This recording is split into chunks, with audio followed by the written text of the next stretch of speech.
I would like to invite our partners for the panel. We have team CollPoll here who have joined us to tell us a little bit about what CollPoll does. And then we will move to the panel for which they are partnering with Manah Wellness. I would like to invite Shazil to please switch on your camera and share a few words about what CollPoll does. Welcome, Shazil. Guys, I hope you guys can hear me clearly. Yes.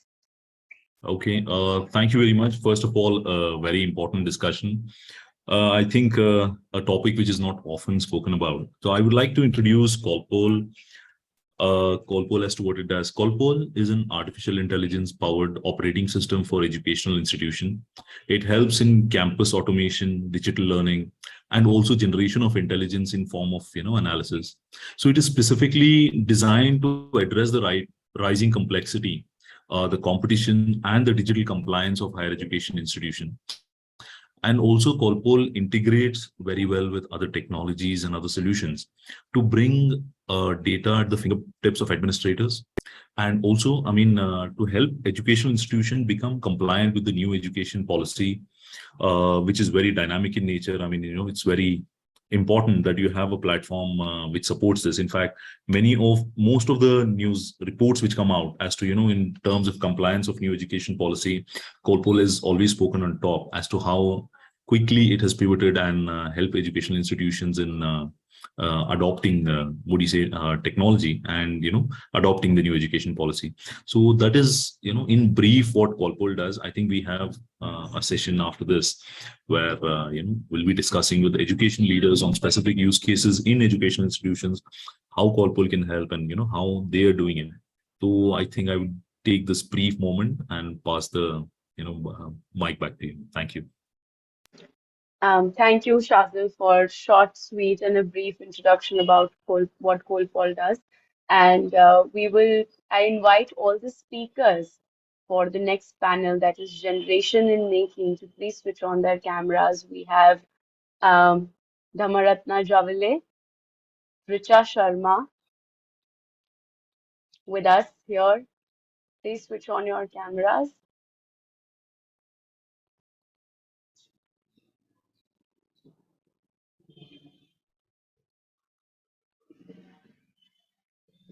Welcome, Richa. Good afternoon, Shivani. Yeah. We have Sakshi Vermani with us.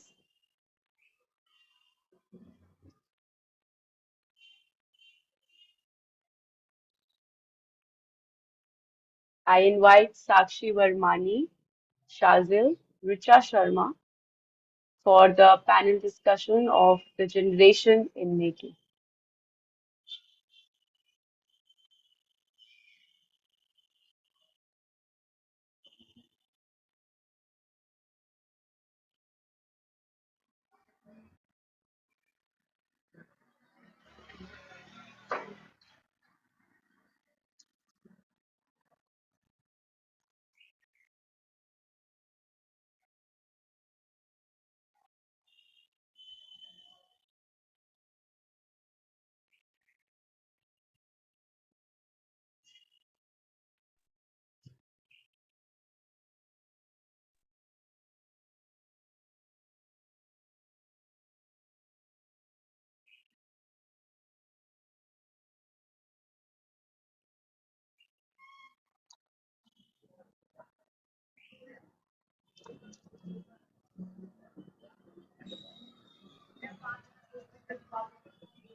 Richa, Shazil, welcome. Thank you for being here. Some of our other panelists are joining in.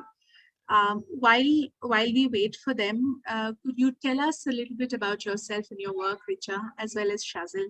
I know you've spoken about CollPoll, but we would also love to get to know you a little bit. And I'm sure by then the panelists will join and we can begin. After Richa, welcome. I think if you could start, then I'll add my small intro then. Okay, so good afternoon, everyone. First of all, wishing everyone greetings for the World Mental Health Day, and more talks around mental health has been happening since the pandemic. So congratulations to all of us who are working in this area. My name is Richa. I'm a counseling psychologist at Manah Wellness, which does awesome work in the field of mental health. Apart from that, I've been working as a school counselor for several years. I worked in Indian International School in Kingdom of Saudi Arabia, where I got to work with children from different nationalities and diverse cultures, and understanding what kind of issues and problems those children face. And I've also taught psychology at UG level. Apart from this, I'm a musician, which is my most it's my passion and my hobby, and it's also part of my career, and I love doing that. I try to put in messages related to emotional wellness, mental health, and motivation in the music that we create, and a lot of other themes that we do. So this is all about me, and more as we talk and discuss about these aspects ahead. To you, Shazil. Yeah. Just a Thank you, moment, Richa. Sajal. Just give me a moment. Thank you, Sure, sure, Richa. We have Sakshi, Dr. Sakshi Vermani with us. Welcome, Dr. Sakshi. We are just discussing about the kind of work you do and a few lines about your introduction. So we have Shazil speaking next after Richa, and please go ahead after Shazil. Okay. Thank you. I won't mind if Dr. Sakshi goes before me because I have very Okay. So this is, I think, as everybody knows, this is Shazil Ahmed. So I'm serving as AVP of Customer Success, and I head the relationships for CollPoll across the country. So prior to this, I was a youngest full-time registrar of a university in the country, in India. So I completed a full term as a registrar, and also I served as a registrar evaluation, a senior director, and a chief technology officer during my tenure at the university. And also prior to that, I was a chief implementation architect and functional consultant to the project Jnana Sangama by Government of Karnataka, which helped in digitizing institutions, government institutions across the state of Karnataka in collaboration with your national informatics. So prior to that, I served for about 12 years as vice president in interaction, and also 5 years in Dell and Lenovo. So I carry a small experience over here from education as well as technology space. So thank you. That's about me. Over to Dr. Sakshi. Thank you. Am I audible? Hello? Okay. Myself, Dr. Sakshi Vermani, and presently I'm working as an assistant professor in School of Education, Rishihood University. Prior to this, I served as a Department of Teacher Education from the last 14 years as a B.Ed coordinator, as well as from the last 4 years, I headed that department as a head of that organization. And I have pursued my PhD on the topic Bhagavad Gita, wherein I have, find out the components of emotional intelligence in the verses of Bhagavad Gita, and how that verses help in the, to find out the emotional stability of youngsters, and how it is relevant for the teacher education program. So I am certified life skill trainer also from Singapore University, and did many certification courses from MOOC on spiritual intelligence as well as in Gita. This is all about me. Thank you. Thank you to each one of you. I have immense respect. There's so much great work all of you are doing. Since we have all the speakers lined up with us, we have the first panel discussion to begin. Over to you, Shazil, and May looking I forward to. take a moment here, Yes. Kashish? Yes. It's very unfortunate that Dr. Rupa Murghai, who was supposed to join us today, will not be able to, and she just let us know. But our very own director marketing, Manoj Chandran, has very generously agreed to be part of this panel. So we will have Manoj join us as well. And another panelist who also informed us is running a little late, Dhammaratna Jawale. He will be here shortly. So Shazil, that is your panel, last minute changes here. Thank you so much, Manoj, for joining. You all know by now he is the Director Marketing and Manah, but that doesn't quite describe what Manoj does. He comes with a deep pool of experience and knowledge in marketing, and I will now keep mum and let Manoj introduce himself. And then, Shazil, you can begin, hoping that Mr. Jawale is able to join us at the earliest. Thank you, Devasmita. So quick introduction of mine. It's been 9 years since I've been in the space of mental health, and I'm not a mental health care professional. I am also the founding CEO of an organization called White Swan Foundation. It's an NGO which works in the space of empowering people with the right knowledge on mental health so that they make right decisions. Because one of my earliest research in mental health care told me that the most fundamental issue in mental health care is our inability to make right decisions. When I say our, every stakeholders in the community. So we then went with a mission that if we can create the right knowledge and make that accessible to people, then it just significantly improves their capability to make right decisions. And then it brings a lot more people to the fold of seeking resources and also cutting down the time to reach out and seek help. It's wonderful to see the huge transition that mental health care space in India has seen. Today, October 10th, we have every newspaper and website talk about it. When we started 9 years ago, we were yearning for that, and it's such a wonderful fact today that a lot more awareness has happened, a lot more acceptance has happened, a lot more participation is happening. So with that, wonderful to be part of this panel. Shazil, Richa, and Dr. Sakshi, it's a pleasure to be part of this panel. Thank you. Wonderful. I would like to welcome everybody for this panel discussion. See, today we are actually going to talk about the topic. Shazil, I would again, sorry to interrupt you. I'm really sorry. Who's this? Because I can't see you on the screen. Okay, this is Devasmita. Kashish. This is Kashish. We have Kashish, Dr. Ashok with us for the wonderful same panel discussion from Chanakya University. Welcome, sir. Thank you. Thank you. I would request you to say a few lines about the work that you do and a little about yourself as well. And Shazil will begin with the panel discussion thereafter. Okay. Welcome. Thank you for the opportunity, that too on a World Mental Health Day, to discuss on the well-being of the young adults is a factor. Okay. So I am Professor of Psychology. Right now I am a Dean for the School of Arts, Humanities and Social Sciences. I had about 3.5 decades of teaching and research experience in Bangalore University. I was heading the Department of Psychology at Bangalore University.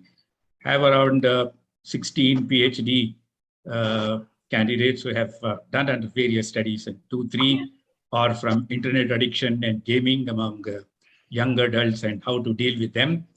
And my area of specialization started with OB, HR, then moved into Indian psychology, and then in terms of education and how education and Indian thoughts are more relevant to the current society. So few research projects is on those lines. And I'm also involved in psychometric test development and how assessment of individuals can be done for the well-being of individuals. I think this is a short introduction about myself. I think that would be more sufficient. Okay. Thank you, Dr. Ashok. I hope everybody can hear me clearly. Yeah. Dr. Ashok, really, almost we have a very, very good panel with diversified experience over here. You joining adds to the, the icing on the cake. In fact, I was trying to chase for you for quite some time, but we are very glad that you have joined us. Okay. And you bring in that specific, experience of teaching as well as having understand that, what is the background which is running. So quickly, what I will do is I'll quickly set a context about what is the discussion today and how we are going to go about it. So today, the discussion would be initially what we'll do is the first 2 to 3 minutes will be given to each of the participants, okay, where you can speak about your thoughts on this, the whole idea of mental wellness. And then we have a couple of questions which have been shared. I mean, we have received from various stakeholders, which we'll look into. We'll try to see how we can address that. So at the end of the day, the goal would be whatever we speak over here, whatever is being discussed, can help educational institutions, can help other, employers, and also can help Gen Z. Right. And why this topic is important, let me just quickly say. So the Mental Health Day, it is celebrated on 10th of October every year. Right. So, I mean, this is to raise awareness of mental health issues around the world. And it's an idea is to mobilize efforts, right, to in support of mental health. And the theme for this year is make mental health and well-being for all a global priority. And also this falls under the goal 3 of the United Nations Sustainable Development Goals, right? What they have said for 2030, where they said that we want to ensure healthy lives, and also they use the word promote well-being for all at all stages, right? So this is not something which was very often spoken about. I think we have good players who are coming into this space, who are trying to offer services as well as, in form of social service, in form of actually, helping people become more mentally reliable, such as Manah Wellness. We happen to be partners with CollPoll, and CollPoll happens to be partners with most of the universities across the country. And in fact, we are technology partners to Chanakya University as well, right? And also, I'll just say want to share how it is important from the policy perspective also, right, for the educational institutions. See, the UGC, the university grants. Sorry. Right. So, see, the UGC, the University Grants Commission, right? So, which defines guidelines for higher education institutions across the country. See, in May 2022, they came up. I mean, this is something which is happening, I think, more often after COVID. They came up with guidelines saying that every higher education institution should have student services centers responsible for dealing and managing with the problems related to stress and emotional adjustment, right? And they are talking about having standardized, systematic arrangement within relevant provisions of ordinances to provide requisite support to students, and also specifically from rural backgrounds, female students, students from divergent cultural backgrounds, and students with special needs. So this is what they are targeting at. I mean, this is from a policy perspective. We will speak more as we get into the session. So without wasting much of time, what I would do is I would like to make the panel open. So I would request Dr. Ashok to give his opening remarks on this particular theme and the topic, and how they have been addressing at a new age university, Chanakya.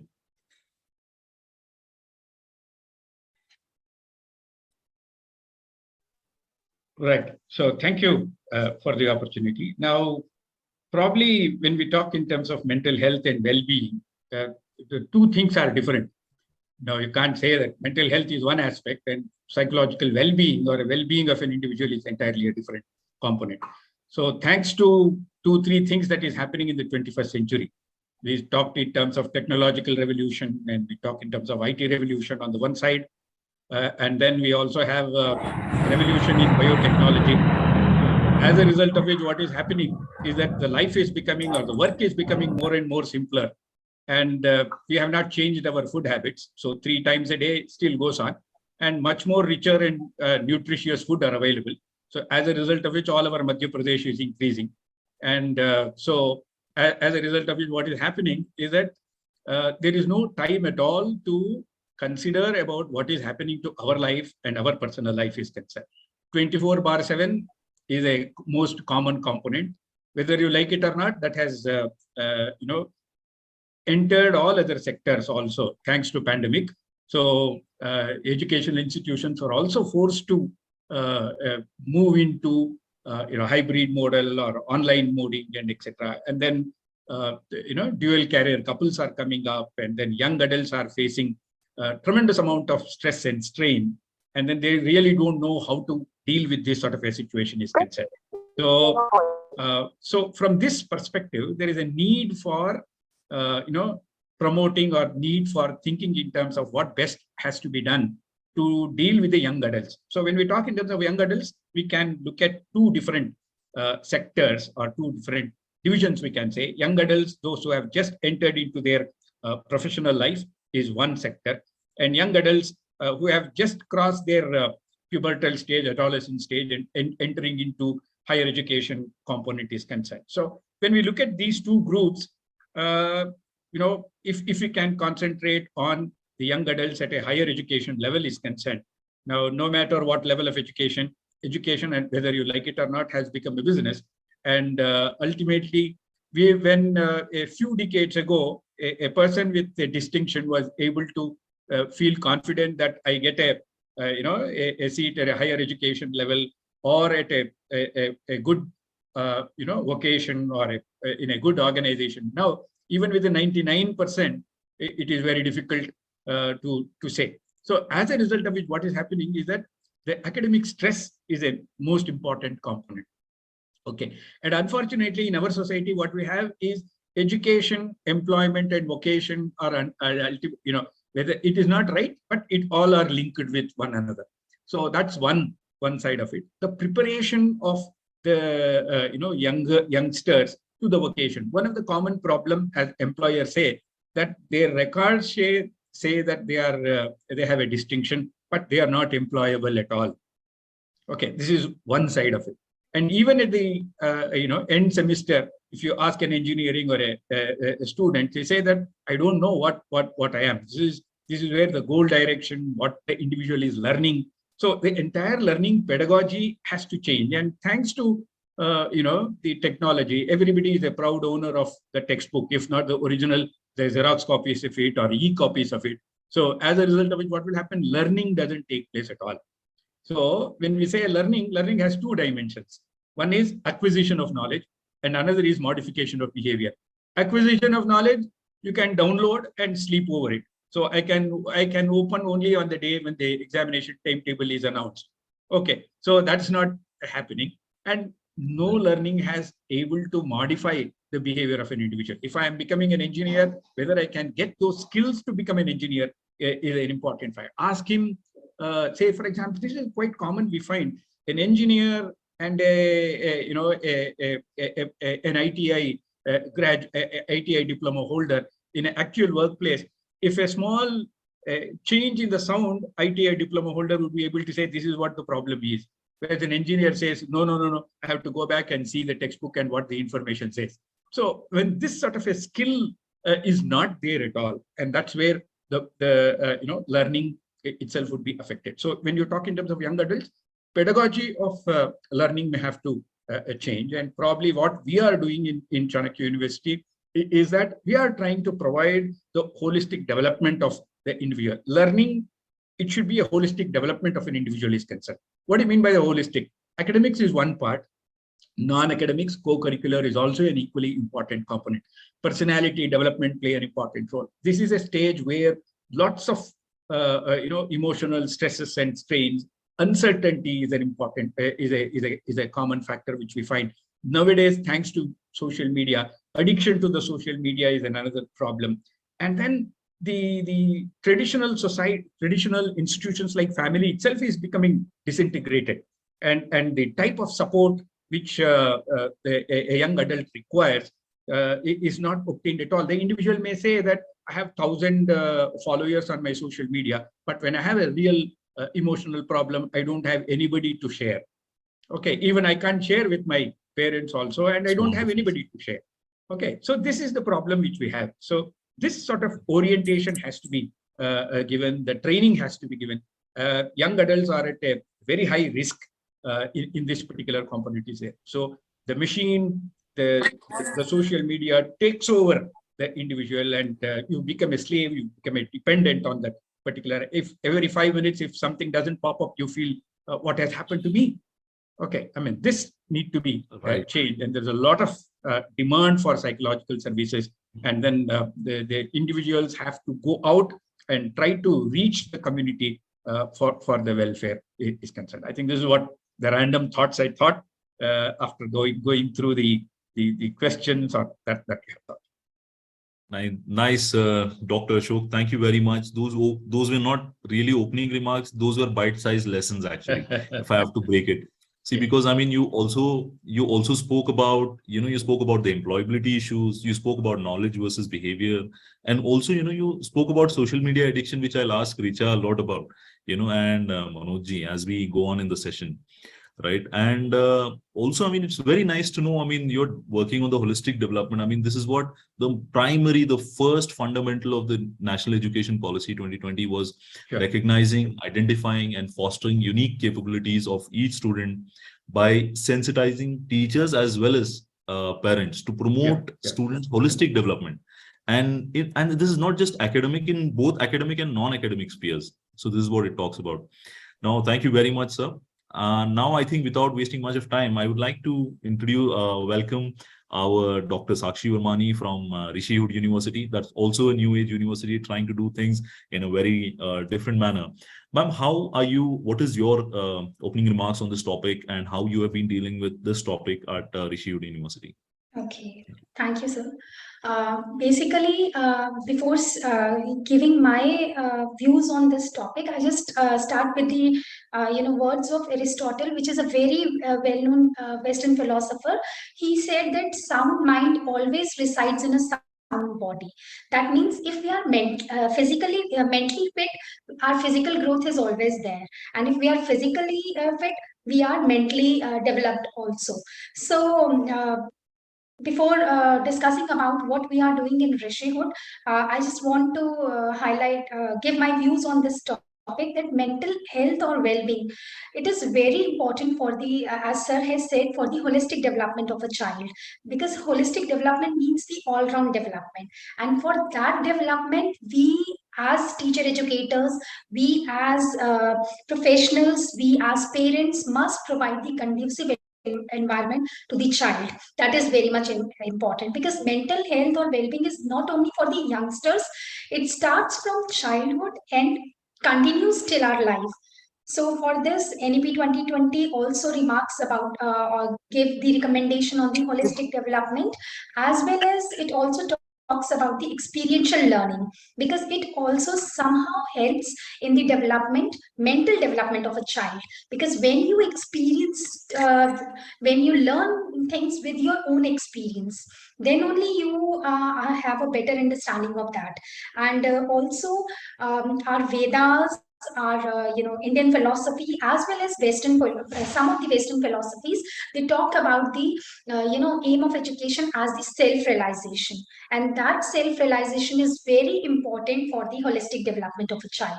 And in Rishihood University, we have our counseling cell for each and every student from any department. It is also for the students as well as for the faculty members, whosoever has any issues in their life, whether psychological, social, emotional, or mental.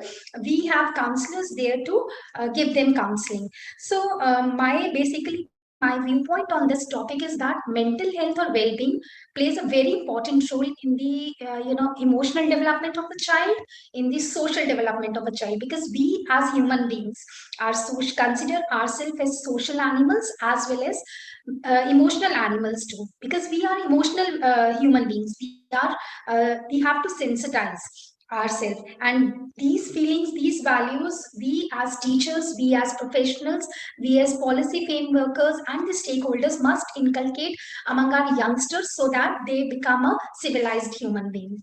Thank you so much.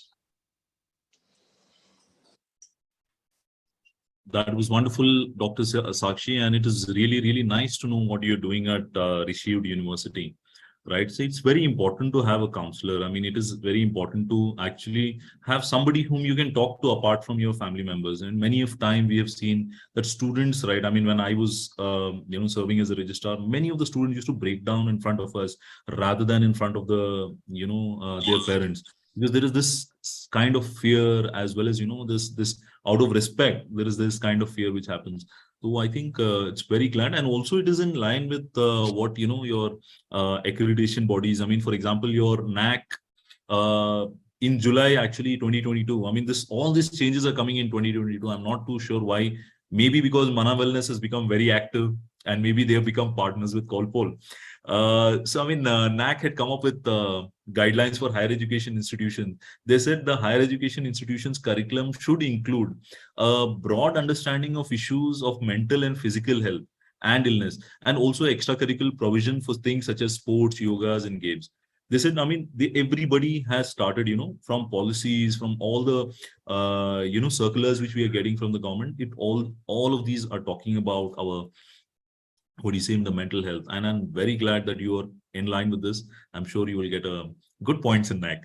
So that was on a lighter note. So I will now come to our next panelist. So let us go to Richa Sharma. So Richa, before I ask Shazil, for your opening remark. just interrupting you for a second, our last panelist, Mr. Dhammaratna Jawale, has joined us. And Oh, wow.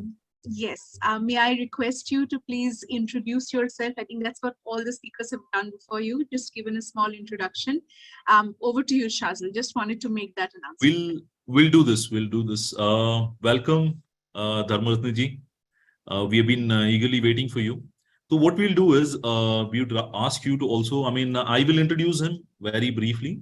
So Dr. Dhammaratna Jawale ji, he is Youth Lead Ambassador for USA ID and Making Sense International. So, sir, you please talk a little bit about yourself and then also give your opening remarks on this topic of, the topic which we are talking about today. So, how you can prioritize well-being for young adult professionals. So, over to you. All right. Thanks a lot, Shazil, and thanks a lot, CollPoll and Manah Wellness for having me here. And brief about me. I'm basically a media researcher. I'm an academician, and I'm also, working on some international development projects. So most of my, schedule is, packed with billing youths, not just, from India, but from around the world.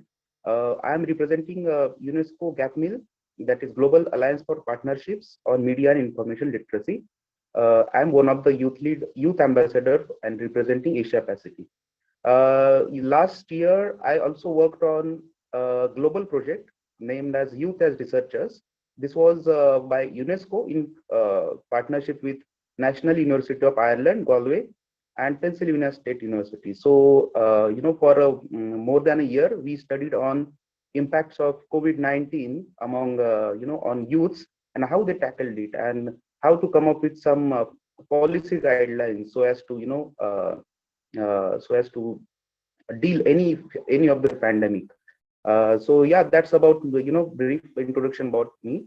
About mental health, well, I'm not expert in this domain. I must clarify this at first. But having dealt with so many youths from international, intercultural, multilateral backgrounds, I think what I'm doing, I'm dealing with so many projects, my professional engagements. I'm also teaching to master students, bachelor students. So and because my engagement with UNESCO is about media and information literacy, we are targeting youths and children because today's youths are going to be the adults in 2013, which is our year of SDG. So that's why not just India, but most of the developed countries are now focusing on youths. And being a youth practitioner, being an academician, media researcher, I think my focus would be more on handling digital media because unlike our physical health is important for our well-being, our achievements and our wellness. The importance of being digitally healthy is also significantly important in these days. So that's what I'm mostly working upon. And my doctoral topic is also on digital exclusion. I'm especially studying rural Maharashtra. So yeah, that's a short opening remarks from my side. Thanks a lot. And that was very, very nice and wonderful. See, we are all talking about emotional well-being. We are talking about in a physical space. We are talking about someone to talk to. And there is this a lot which goes missing, yeah, right? That happens on social media. There is a lot which happens. To be honest, that one wrong tweet can put a person, behind bars and all that. This is very important. So Richa, please make a note. I'm going to come to you The reason being is I have leading questions along with your opening remark. So I would go to Manoj Chandran ji now. So Manoj Chandran ji, I mean, I want you to present your opening remarks on how do you see, right? I mean, we saw the video. We would love to see that again and again. So I think you are on mute. Thank you, Shazil. I request you to quickly talk about what is your opinion of, how do you think, what do you say, you can prioritize well-being for young adult professionals? So how have you managed it yourself and in your organization? Sure, Shazil. So, Shazil, I think I will touch upon this topic from the perspective of my experience of interacting with the youth. One of the first communities we worked with way back in 2014 was college students and on mental health care. And we also happened to be working at that time with psychology students, particularly, because we wanted to understand what is their perspective with which they were learning psychology. And that gave us a lot of insights into what needs to be done. One of the first learning we had was and as a rank outsider in mental health care, what struck me was this whole number that 85 to 90% of those with mental health issues will never ever receive professional care. And of the 15 to 10% who would receive professional care, they do so after a prolonged delay. But that is like unaccepted. And I used to wonder, why is that accepted in mental health care? And how do we therefore make sure that we address this problem? And then the second thing that hit us was that the solution, what is being narrated at that time, was that we have far little number of mental health professionals, and we must certainly ramp up that number, and service infrastructure must be improved. But then again, the next thing that struck us was that of those privileged people, Shazil, who had access to mental health professionals, even there in that community, the number of or percentage of people who would access was not very high, which really told us that if you put 100 psychologists or psychiatrists in a street, does not necessarily mean that people will immediately reach out. So there is a lot of work that needs to be done in the non-clinical space also. Then we said, I think the first communication we must make to communities is everyone is a stakeholder.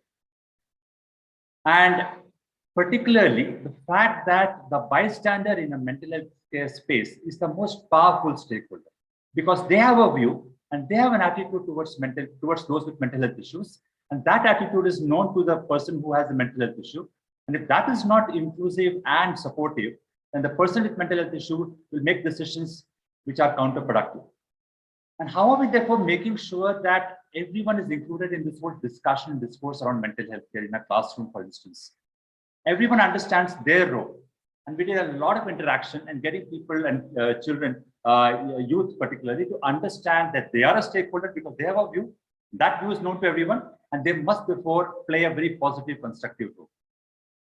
The second was that in that whole journey, what we're trying to seek is a mindset shift.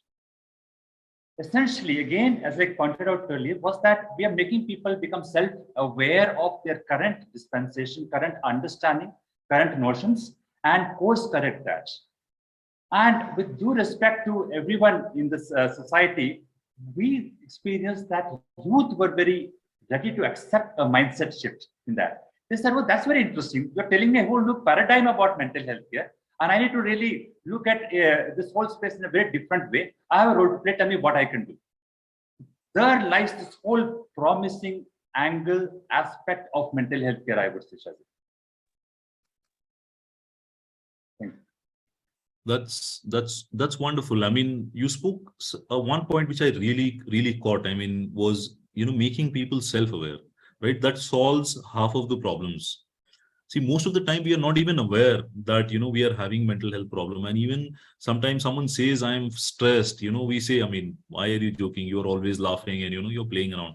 Not necessary that person is laughing, or not necessary because the person is active, that they are, not having mental issue. But in case if they are self-aware and if, they receive right guidance, I think that was a wonderful point. I mean, so far we have had a wonderful discussion. Now, I think we want to bring in a mental wellness expert I've been waiting for.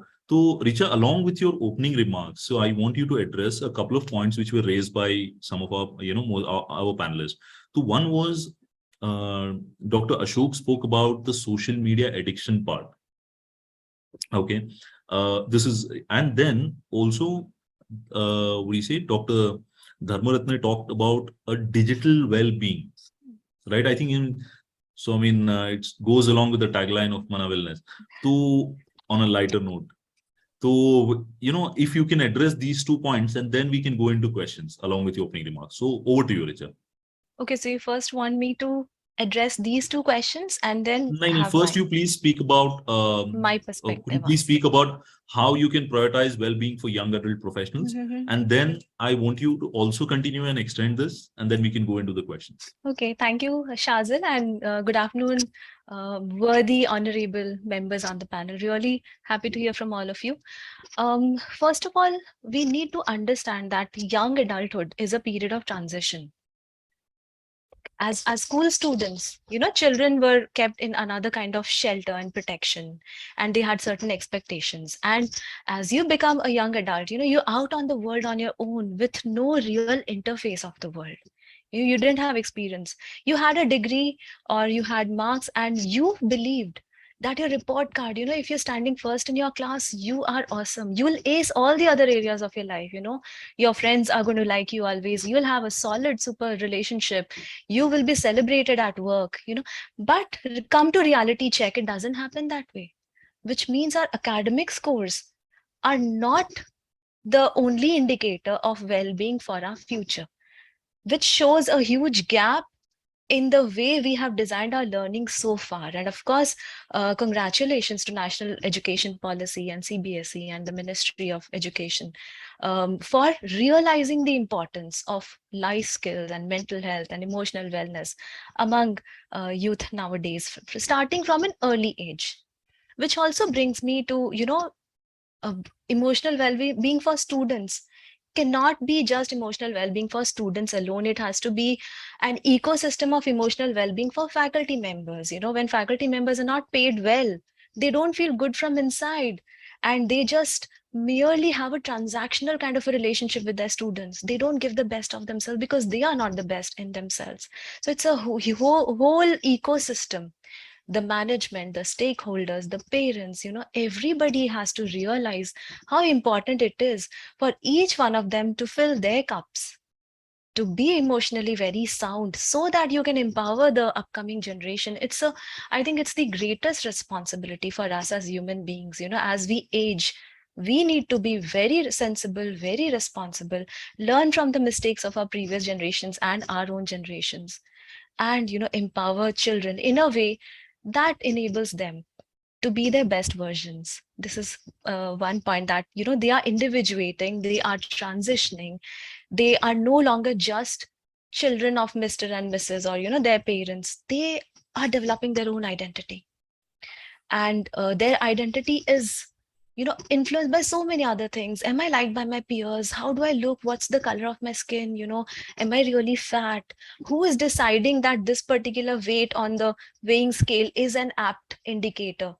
Okay, and there are there are so many billions of people, and everybody cannot be having a same weight or the same skin color or the same height or physical features, right?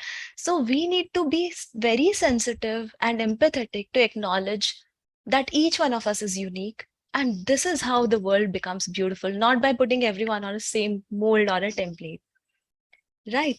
There are lots of other areas that young adults face, um, choice of friendships, which can either make you or break you. They can get you into addictions of smoking or drinking or drugs, and something that not many people talk about, pornography, which can totally ruin adults' life and their expectations of potential future partners, both for men and women. And also social media and internet addiction that we are going to talk about. Also relationships. For young adults, their idea of having a healthy relationship is either Bollywood or web series, or some kind of media that they've seen, okay, which is fake, right? They're just portraying a character on the screen, look at their own personal lives. Everybody has to struggle creating a conscious relationship in their lives, or their parents or their family members. So we do not give as much importance to parenting, raising children properly, creating conscious and wholesome and holistic relationships in our college. I would suggest, when we are talking about internship and preparing our children who are passing out from college to take on how to handle an interview, I think it's more important how to create a decent conscious relationship, how not to hurt another people, what to do when you are hurt by another person, how to be a better parent for your child if you have a child in your life, right? How to be a better human being. I think the internship department needs to put this aspect also at an equal pedestal, right? So these are my opening remarks for mental health and well-being for youth. And now coming to your question on Dr. Ashok sir raised some really very interesting and valid perspectives, and sir talked about social media addiction. And I have worked with children from different age groups, right from standard 5th or 6th, they start getting into all kinds of social media, Facebook, Instagram, and many of us might be aware of what the Molly's incident with Instagram and the suicide case and a lot of those aspects. I would like to say that when a younger child, a tween, is exploring internet, it is out of curiosity. And the more a parent restricts the tween or a 12 or 13-year-old child, the more curious you are. I want to know, Arey, mujhe kyun mana kar rahe?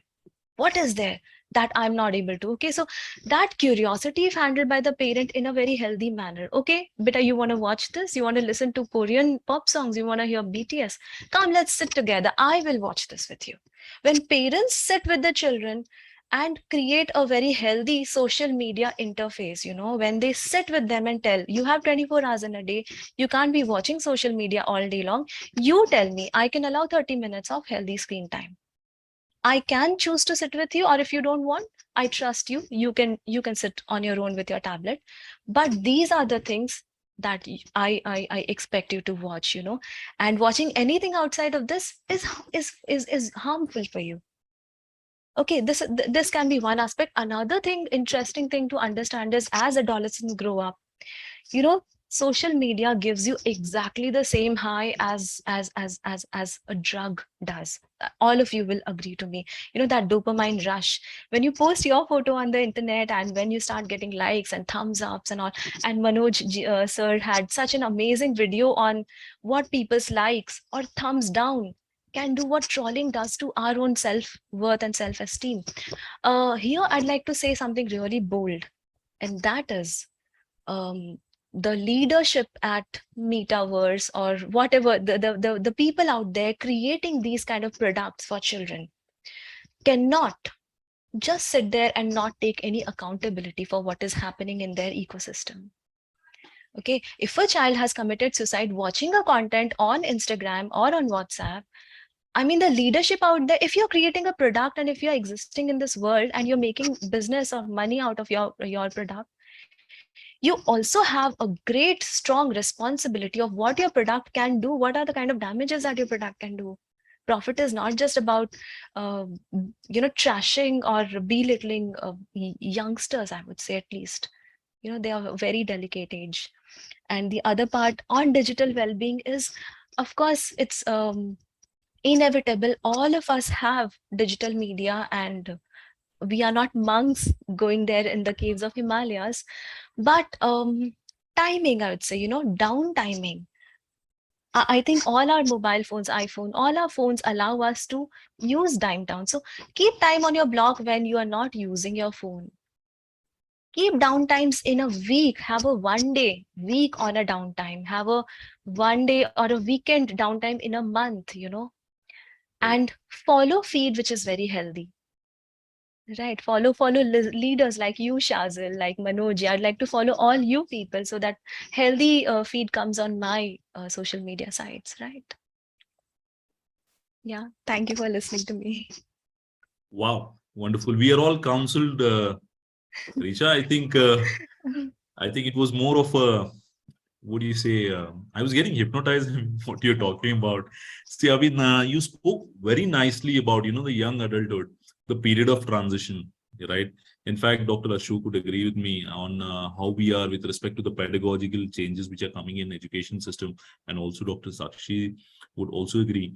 We are also in the phase of transition, and this is not one word which is very commonly used after 2020. I would like to repeat that again. Every conference is not complete without this word, is the paradigm shift, right? It is not just moving from one place to another. It is entire transformation from one product into another, right? So we are going from floppy disk into, your USB pen drives. So that is the kind of pedagogical change the new education policy talks about. So I mean, let us talk about something which has transpired recently. Okay, I mean the COVID pandemic, and also there was a question which I saw about VUCA world, where a world of uncertainties, and where in a world there is so much of volatility. So UNICEF did a survey. I mean, this was a survey done across 21 countries, right? Only 41% of young people in India said that it is good to seek support for mental health problem. Whereas other 20 countries, they said 83% of students said, yes, it is very nice to seek mental health, support for mental health problems. So why is this gap, which is there, which is prevalent in our in our society? See, for example, this was a survey which was done during pandemic. I would like to throw this question open to Dr. Ashok Saab. Dr. Saab, if you can talk about this as to why is there a gap when we compare with other countries, right, where people are open to seeking, support for their mental health, whereas over here we have, less than half who think that it is not right. So you're on mute. Okay, right. So a relevant question, and all of us also question about our own self with regard to what is this. So when we look at the cultural background of our societies, just before our generation or the next generation, okay, so we had a very close sort of a cultural values and ethics is there. Parenting was considered as one of the important life goals of the family was concerned, and as a result of it, the whatever the emotional or personal views and opinions, they need to share with the parents, and if not the parents, the grandparents used to be there. So a sort of a buffering effect of for the emotional stresses and strain used to take place in the families. This was one. Then from urbanization and westernization has brought in another important component. So as a result of it, what is happening? The disconnect between the younger generation with the parents and with the grandparents either because of education or because of vocation has resulted in the gap between the individuals, parents and the youngsters are concerned. This is another important factor. But when you look at the psyche, the early developmental stages of these youngsters are concerned, okay, unlike in the West, right from the third year, right from the fourth year of the child, the independence and autonomy is the key factor there. Here, even after marriage also, right, the daughter is more comfortable in sharing with the mother rather than any other individual is concerned. So independence, autonomy is not an important component here. Emotional bondage was an important factor. But when a youngster comes to the city, comes to the urban, okay, he or she enters into entirely a new perspective of life. Okay, the trust itself is a major factor. So as a result of it, what will happen? Individuals will not share. On the other, a couple of years ago, I had been to a particular women's college, and then the principal, while I was giving a lecture, the principal came and told me, just please tell our students to have breakfast on the day of the examination and come. Okay, as it is, the examination stress and strain would be there, and without the breakfast, if they come, the breakdown, they will end, etc. And if a psychologist says, probably the acceptance rate would be more, though my topic was nothing to do with that. Anyway, that's a different factor. So this is one factor. Earlier component, there is nobody to look forward to, and then the stigma is still there that going to a professional help, especially for a psychological issues, people are not comfortable. Students are not. Fortunately, in the urban metropolitan, it is increasing, and probably some of the institutions also are helping in this particular process. So where the counseling, this is another interesting factor. Though the counseling center is there, it will be in one corner, the topmost, the floor, and one corner it will be there, so that confidentiality is maintained, and etc. etc.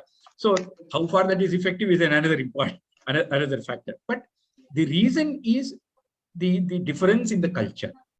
Okay, so that culture, somewhere quite often when we find this, we are in you are repeatedly telling about generation component is concerned. Two things which we often find in our families now is that the parents quite often say that we can't understand this generation. There is a generation gap.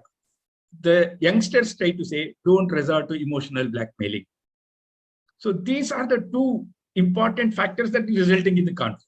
So when they can't share with their parents, and when they don't have anybody else, right, this is the reason why there is a gap between the two. Fortunately, this is increasing because of, again, when you look at the stresses and strains, there are certain coping mechanisms automatically the individual will be using. These coping mechanisms will have a short-term effect. When once you use it for a longer time, they feel that it is inadequate, and they are forced to go for a professional help extension. And this is what I feel, that particular. And probably West is coming to the East for the solutions, and that is where, since in our blood itself that particular component is there, it is right time to indoctrinate those components among the younger generation and the younger parents also, so that the well-being of the younger generation can be brought in. And India can be a global leader to handle some of these, let us say, the well-being and the welfare of the younger generations. So wonderful. Thank you very much. I think, yeah, cultural differences, but I mean, our culture is always better. I mean, that is what we have always, spoken about. In fact, I was reading UGC's Diksharam recently. I mean, it's an induction program for new students. They talk about SAGE actually. SAGE is Rishi, Dr. Sakshi. So SAGE is socializing, associating, governing, and experiencing. I mean, these are the factors they are trying to bring in terms of, while they're inducting students. Dr. Sakshi, I would like to ask you, right? See, for example, I just want to take from what UGC had recently spoken about. They said that the role of parents, families, and communities in listening to children and supporting them to talk about mental health helps to address them early, right? And also, I mean, I spoke about the SAGE, I mean, how UGC is trying to do. What is it that you are doing at Rishihood? And how do you feel that, this cultural, I mean, see, because I mean, the reason I'm asking you this question is about, Rishihood has a culture of, taking forward the tradition as well as, the modern technology hand in hand, right? So what is your opinion on this? How do you feel that, we can bridge this gap of ensuring that everybody contributes towards that well-being of the young adults?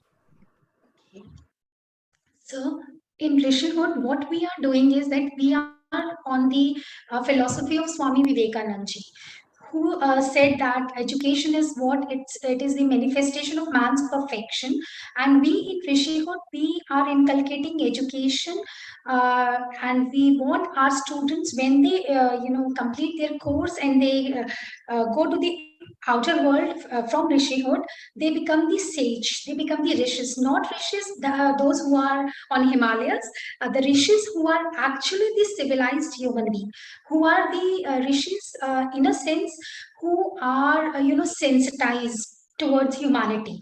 This is very much required in today's scenario. And the thing is that why this communication between parents and students is required, because nowadays we all know that we are living in a world which is competitive, which is running towards the materialistic aspect more, apart from the real happiness, we say. As a parent, first of all, it is our prime duty to have, we can say that to make a bridge, so that in between us and our students, so that jo generation gap is there na, that is to be fulfilled.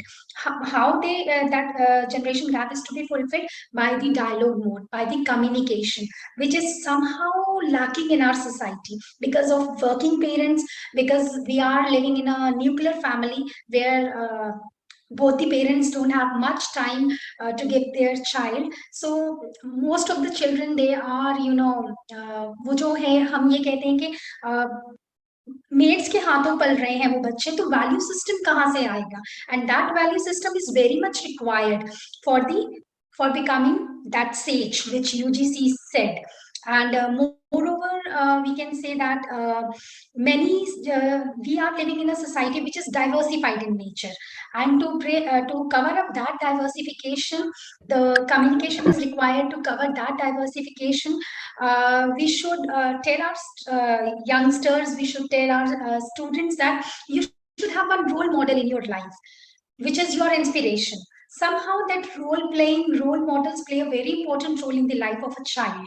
So in Rishihood also, in our teaching learning process, we use many innovative strategies which to for effective teaching learning process, which is somehow related with the life skills, because this is very important to cope up with it is very important to inculcate values like how to cope up with stress, how to cope up with the emotions. And sir has rightly said, Manoj sir, that self-awareness is very much required. Being as parent, being as again I said, being as a teacher, because it's a collaborative work. Not only the work of parents, not only the work of teachers, but it's a collaborative work in which we have to inculcate such life skills among our students, so that they self-aware about their own mental health. They know what they require. They know when they require the me time, because me time is very much required. In that meantime, they know what actually they want, pleasure or happiness. They know what is the difference between pleasure and happiness, because nowadays students mix match the meaning of pleasure and happiness altogether. They combine this, they merge this, but there is a lot of difference between pleasure and happiness. So during from these such talks, we bridge or we can say that हम उस gap को कम कर सकते हैं, which is very much which is the need of the hour, we can say. Thank you. Wonderful. Wonderful. I think you're doing a wonderful job over there. I mean, the point about role model is so important. And I think, I mean, you covered what UGC is prescribing in the Diksharam, right?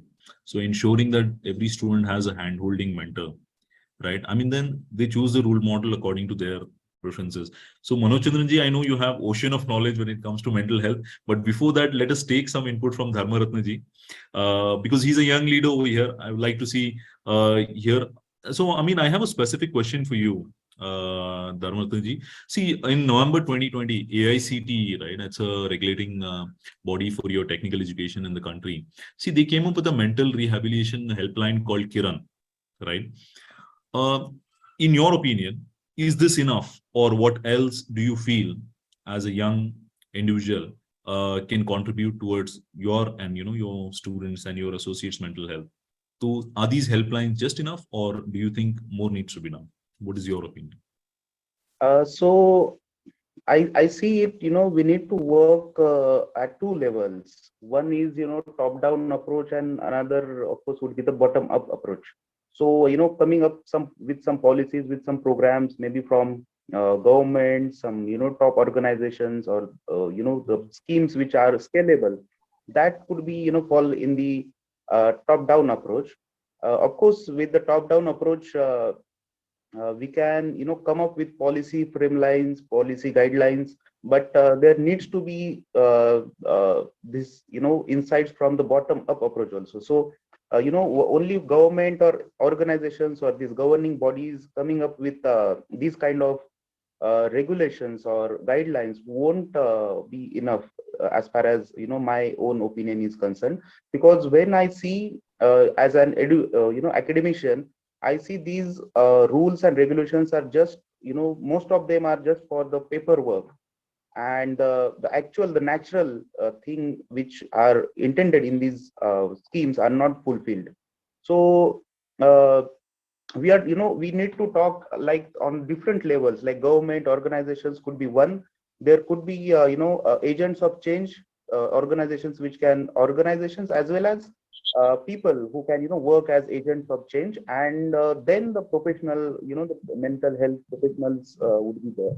So I think this topic should be there not just from higher education, but it should be there from our secondary school, I guess, tenth. At least some kind of it should be there, some kind of openness needs to be there. Then only I think things would work.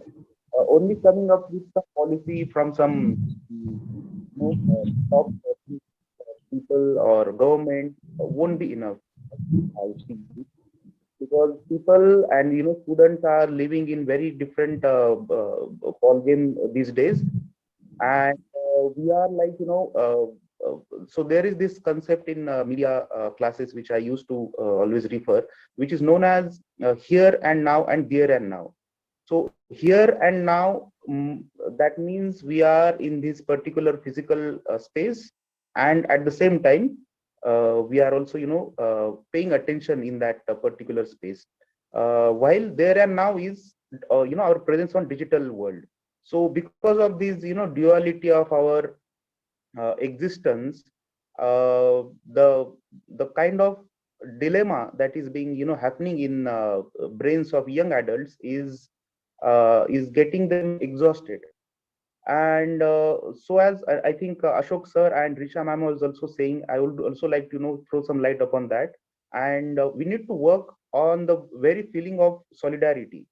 So that could be intercultural solidarity as well as intergenerational solidarity.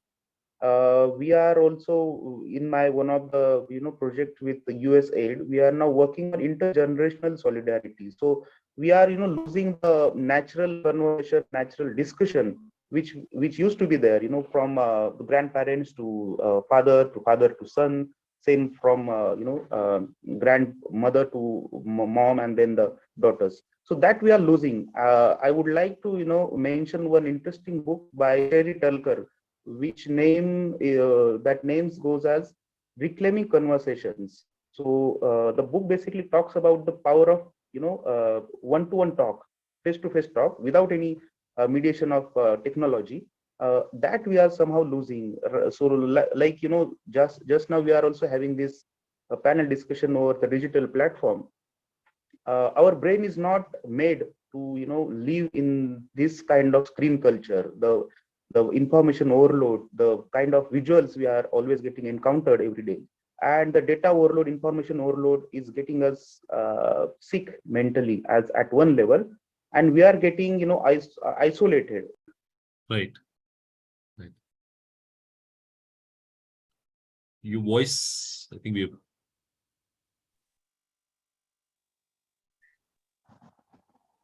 there is some technical challenge. Am I audible? Okay. Yes, you're audible. Thank you, Dhammaratna ji. I think your inputs were very valuable. I think we are running short of time. I request an extension of 5 minutes to ensure that we cover a very important question which we had, which Manoj Chandran ji, can we extend Debusmita Yes, by about 5? yes, please, Okay, Shazil. sure. Please go ahead. Sure, thank you. To Manoj Chandran ji, my question is very direct to you. Okay, I'll not get into summarizing because you don't want to waste time. See, what needs to be done in next 1 year to prioritize the well-being of young adults? Thank you, Shazil. I think that's a beautiful way of looking at action part. What is that action mean? And we had learned mental health professionals tell us the exact fact on the ground today. What we have learned, and if you really dissect the problem today, Shazil, what really comes out is one of the most basic requirement of in human being is safety. Everything stems out of that. Even stigma stems out of safety, because I want a safe environment. If I feel that that person is not going to be creating a safe environment, then I'm going to be stigmatic towards that person. So that whole safety is leading us to be fearful of things. This is one fact, and this is really an irony here is that all that aspect of what we want people to not have fear of in mental health care, we are fearful of because we have been passed on this whole perspective of mental health for generations. Our youngsters, of all the points that Dr. Ashok and Richa and Dr. Sakshi was mentioning, that people were getting into, youth are getting into spaces which they feel safe, like on the social media and consuming content which we should be telling them it is not safe. So how do we therefore course correct this whole perspective of safety to the youth? That's very important. And to that, what we have to do is look at how we have dealt with the youth. What we do with the youth in the community, in the society today is skill. When we're looking at skill, we have to always look at skill in the context of the universe and work, the environment they are in. If the environment today is so content heavy, it's pushing content down their throat, then we must acknowledge, because we have to accept the fact that this content army has been put on us, which we don't have control on. With 5G, it's going to be even worse. Now, with that is a fact, then what is the change that must happen in this whole skilling area for the youth, where they are now ready to say that I know where safety lies. I know what I should fear of. I know what to do and how to create an environment. What is my role in it?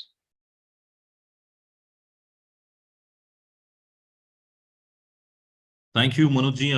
I mean, you spoke very nicely about changing the environment. See, we have been only talking about the benefits of 5G, right? You also spoke about what 5G could bring on the table, which we are not able to see as of now, because I mean, those are some of the areas we don't see, right? For example, when I had floppy disk, right, 16 KB of content, I was very happy that I could transfer my resume, back in the days. But today I have, TBs and TBs of space, and I'm going on adding more videos to my profile, and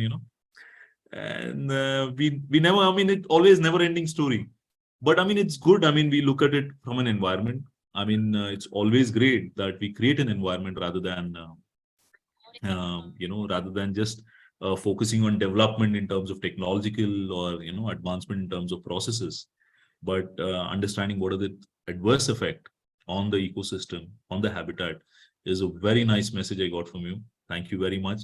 Last but not the least, coming back to you, Richa. Richa, I mean, I got a message, private message, to mention this to you, that your comment which you spoke about weight on a scale does not define what adjective we use for a person, right? That is, nobody has the right to use an adjective basis of what a scale says a weight.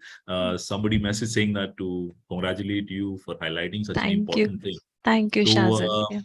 so, and last but not the least, I just want to ask you one question, since you are very actively into the well-being space, right? See, we have a very large generation. See, I mean, leaders from education institution. Dr. Ashok was supposed to leave. In fact, he has stayed back. I'm very happy that he is traveling and he is also part of the conversation, because he's heading for another meeting at 1:30.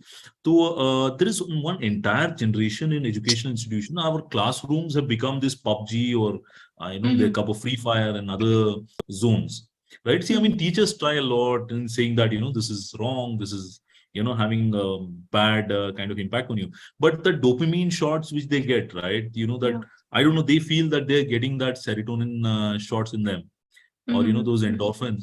I mean, what is an alternative to that? And what is a good starting point? I mean, which we can take away from this session? That's an amazing question. And I'm so glad you asked this, Shazil. And you already answered it as well. When you said talking about PUBGs and gaming and all that addiction, and you asked what is an alternative. So the answer is, give your students a healthy alternative. And a good way to do it is to start early. I would say, when children are in grade 3, And we believe they are too young, are drawing kara lo, bas khelne do, all those things, when they are at that age, try to identify one area they are really good at, one area of their skill set. If their competence is good in that particular domain, I'm sure God has blessed every children with something.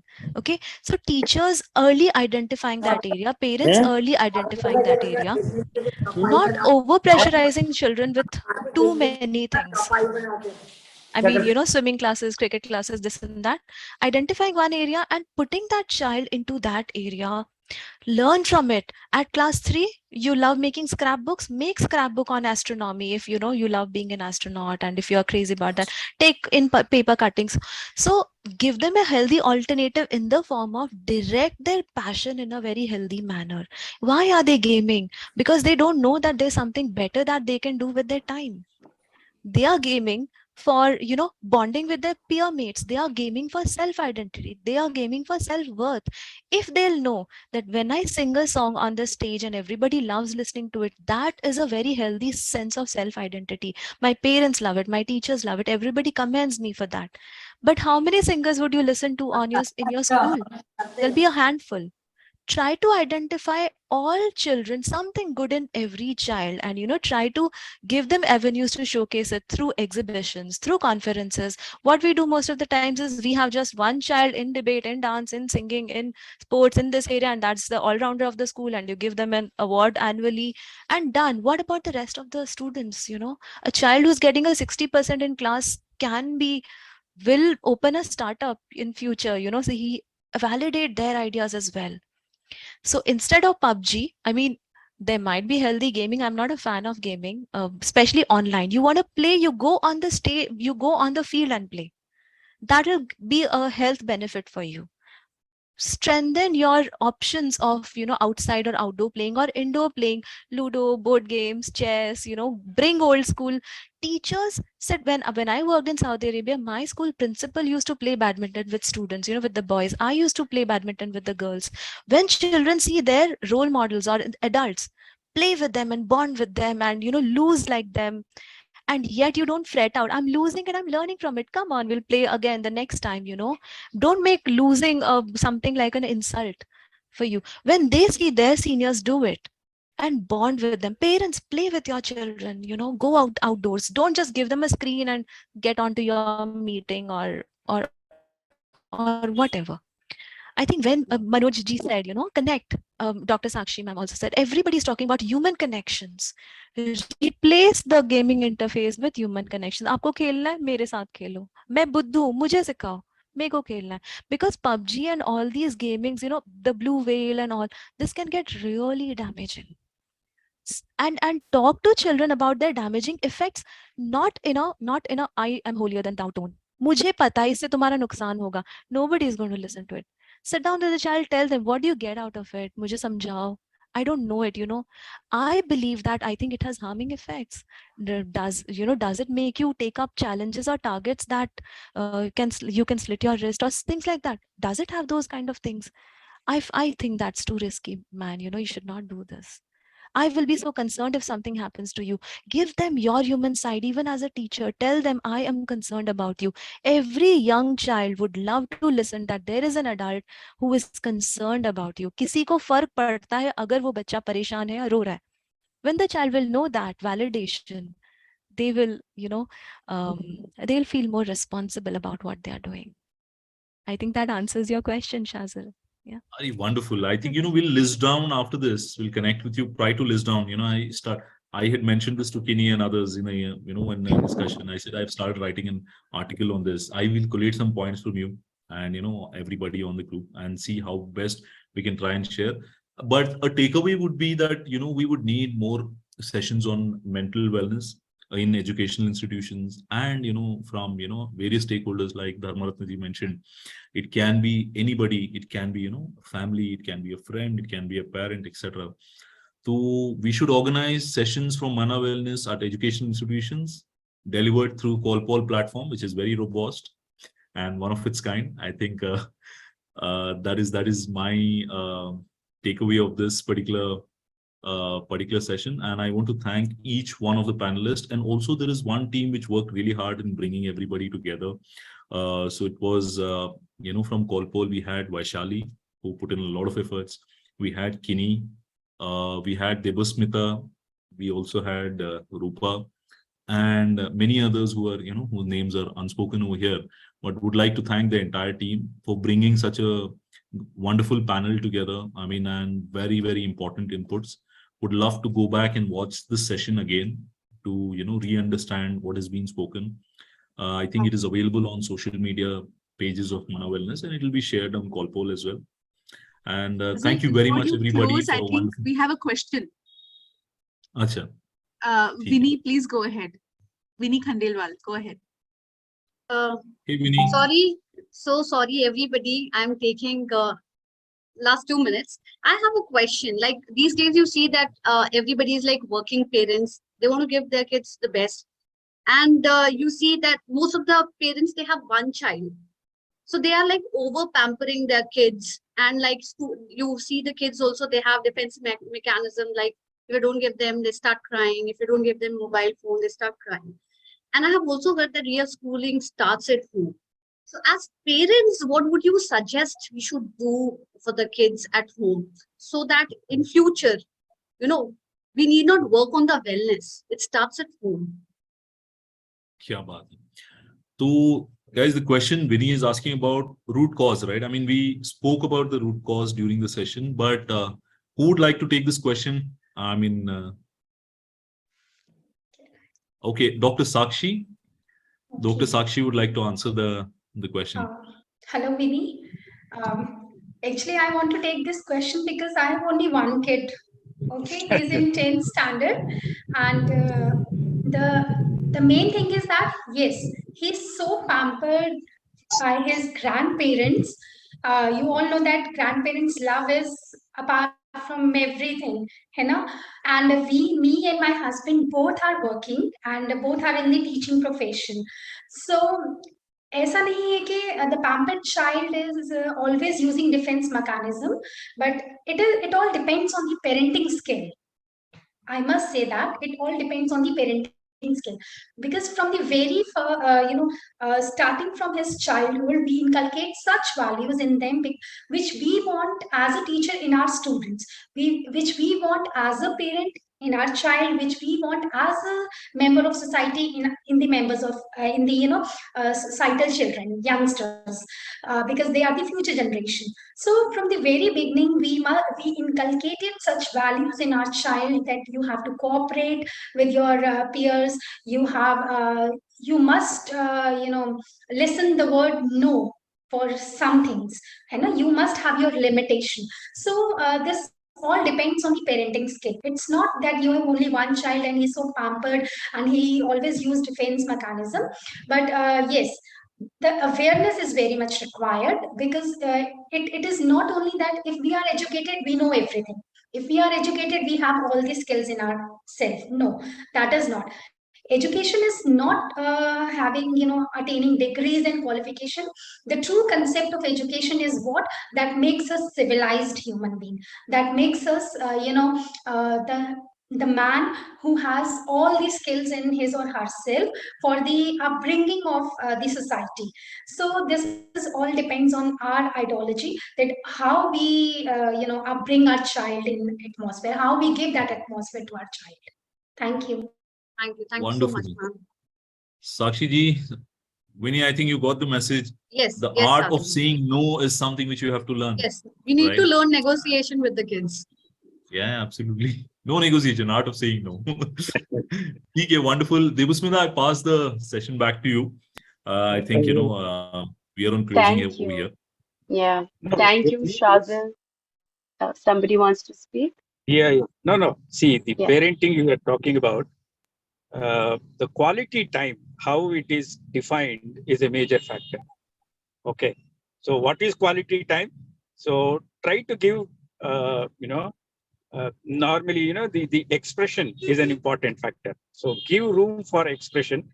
If not is there, that is where the art, music and dance, all these are the means through which their emotions can be brought out. Unfortunately, in our education system, everything is only technical subjects. So these are not being emphasized at all, and no playground to physical activity is not there at all. So that is where, if you can bring in these expressive component as a major component of the education, probably one way of addressing this would be a factor. Quality time is not pampering the child.